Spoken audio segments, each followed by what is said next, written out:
लोकसभा चुनाव के 7वें चरण का मतदान कल यानी 1 जून को है। 7वें चरण में 7 राज्यों और 1 केंद्र शासित प्रदेशों की 57 सीटों पर कल वोट डाले जाएंगे। इस चरण में उत्तर प्रदेश की 13, पंजाब की सभी 13 सीटें, पश्चिम बंगाल की 9 सीटें, बिहार की 8, ओडिशा की 6, हिमाचल प्रदेश की 4, झारखंड की 3 और चंडीगढ़ की 1 लोकसभा सीट शामिल है।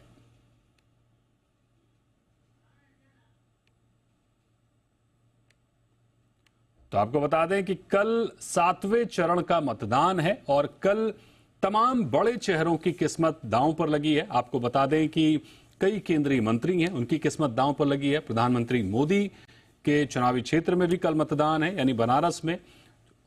आपको बता दें कि प्रधानमंत्री नरेंद्र मोदी के सामने तो तमाम बड़े चेहरों की किस्मत दांव पर लगी है। और इस खबर पर वाराणसी से हमारे साथ हमारे सहयोगी दिनेश मिश्रा हैं, उनसे बात करते हैं। बताइए दिनेश, क्या मूड माहौल है वाराणसी का, क्योंकि कल आखिरी चरण का मतदान है और जाहिर तौर पर बनारसियों का मूड क्या कह रहा है? देखिए दीपक, अगर वाराणसी की बात करें तो वाराणसी के अंतिम चरण में अब लगभग वाराणसी के लोग तैयार हो चुके हैं कल के मतदान के लिए। अगर वाराणसी की बात करें तो जो बीजेपी का अभी तक लक्ष्य था एक तरह से कि तीसरी बार प्रधानमंत्री नरेंद्र मोदी यहां से चुनाव लड़ने जा रहे हैं और अब की बार 10 लाख पार का एक नारा है। हालांकि वाराणसी के लोगों से जो बातचीत हमारी यहाँ के लोगों का जो कहना है कि एक बार फिर प्रधानमंत्री नरेंद्र मोदी को वाराणसी संसदीय क्षेत्र से रिकॉर्ड मतों से चुनाव जिताएंगे। लेकिन इसके साथ साथ दीपक आपको बता दें कि 2014 का कुछ अलग माहौल था, 2019 का कुछ अलग है।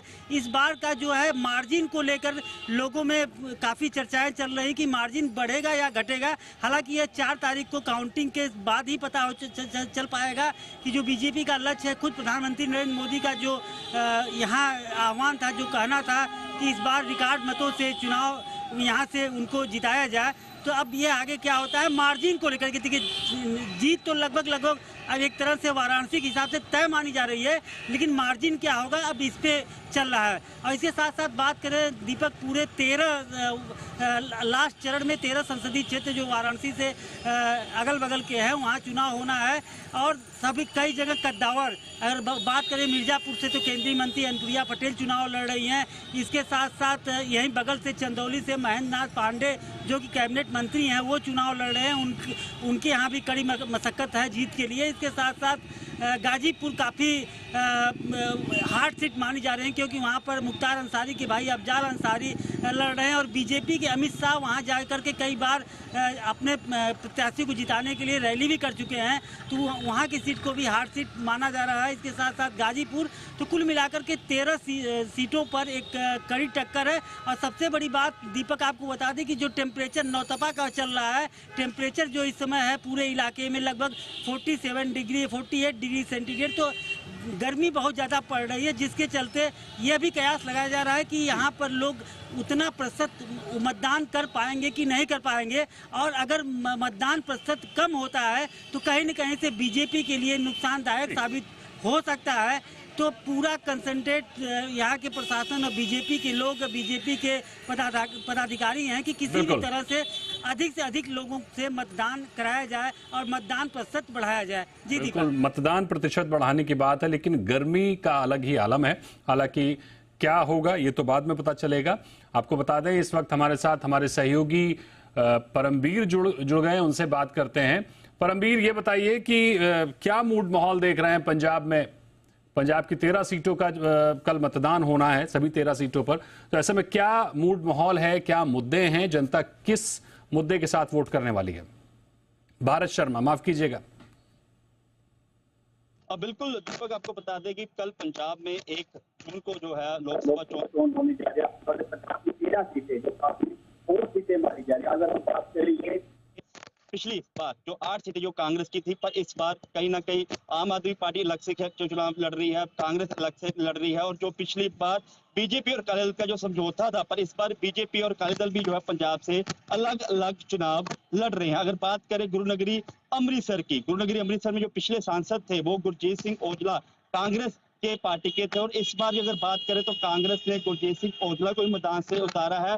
बीजेपी जो अमेरिका के पूर्व एम्बेसडर रह चुके हैं तरनजीत सिंह संधू को जो मैदान में उतारा है, और आम आदमी पार्टी जो कि मौजूदा कैबिनेट मंत्री भी है पंजाब में, उनको जो है आम आदमी पार्टी ने कुलदीप सिंह धालीवाल को जो है मैदान में उतारा, और अकाली दल ने अनिल जोशी को जो है मैदान में उतारेंगे। तो आपको बता दें कि कल सुबह 7 बजे से लेकर शाम के 6 बजे तक जो है वोटिंग प्रतिक्रिया होगी। अगर पूरी बात करें अमृतसर जिले में 2134 पोलिंग जो बूथ है वो जो तैनात बना दिए गए हैं अमृतसर प्रशासन की ओर से, और 2000 से ज्यादा जो मुलाजिम है इन बूथों पर जो काम करेंगे। आपको बता दें कि अमृतसर पुलिस जो है इस पूरे सुरक्षा, क्योंकि लगातार वोटिंग जो कल होगी और अच्छे से सुचारू ढंग से अगर वोटिंग हो सके तो 2500 से ज्यादा जो पुलिस फोर्स है वो डिप्लॉयड कर दी गई है, जिसपे पैरामिलिट्री फोर्स भी जो है तैनात कर दी गई है। आपको बता दें कि 15 से ज्यादा जो फोर्सेस है, पुलिस की फोर्सेस, अलग अलग फोर्सेस है, वो भी जो है तैनात कर दी गई है, और 15 से ज्यादा इंटरस्टेट नाके जो है वो भी लगा दी गई। आपको बता दें कि जो संवेदनशील बूथ है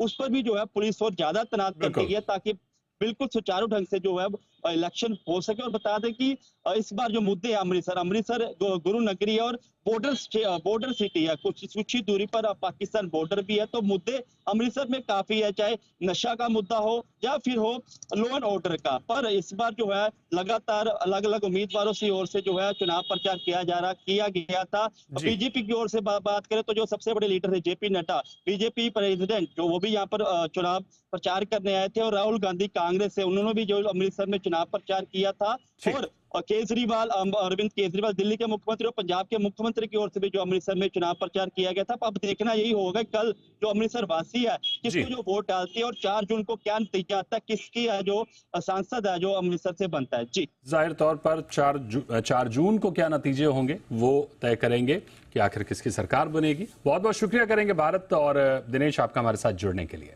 बढ़ते अगली खबर की ओर। कन्याकुमारी में प्रधानमंत्री नरेंद्र मोदी की ध्यान साधना जारी है। उनकी यह साधना कुल 45 घंटे यानी शनिवार शाम तक चलेगी। विवेकानंद रॉक मेमोरियल में पीएम मोदी ने गुरुवार शाम करीब 6:45 पर ध्यान शुरू किया था। सूत्रों के मुताबिक अपने 45 घंटे के ध्यान के दौरान पीएम मोदी सिर्फ तरल आहार लेंगे और इस दौरान वो केवल नारियल पानी का सेवन करेंगे।